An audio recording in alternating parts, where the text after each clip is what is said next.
Hebreo 11:39 at 40, 12:1-3.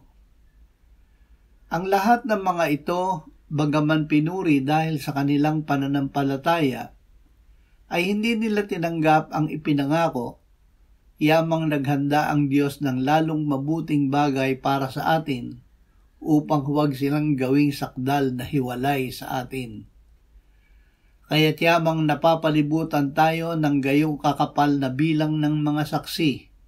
Itabi natin ang bawat pabigat at ang pagkakasalang madaling bumibitag sa atin at tumakbo tayong may pagtitiis sa takbuhing inilagay sa harapan natin.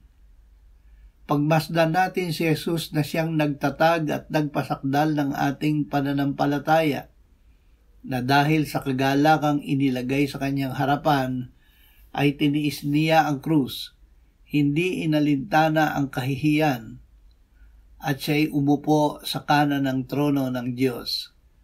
Isaalang-alang ninyo siya na nagtiis ng gayong pagsalungat ng mga makasalanan laban sa kanyang sarili, upang kayo'y huwag manghina o manlupaypay.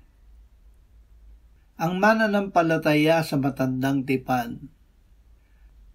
Ang pananampalataya ay ang katiyakan sa mga bagay na inaasahan, ang paninindigan sa mga bagay na hindi nakikita. Tunay na sa pamamagitan nito ang mga tao noong una ay tumanggap ng patotoo. Ang mga mananampalataya na binanggit sa Hebreo 11 ay nanampalataya, ngunit hindi nila tinanggap ang pangako sa kanilang kapanahunan.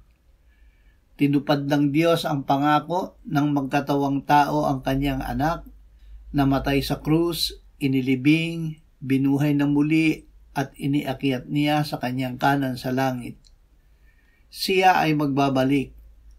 Habang hinihintay natin ang kanyang pagbabalik, iwaksin natin ang lahat ng kasalanan at ituon natin ang ating paningin sa Panginoong Hesus upang tayo ay hindi manghina o manlupaypay.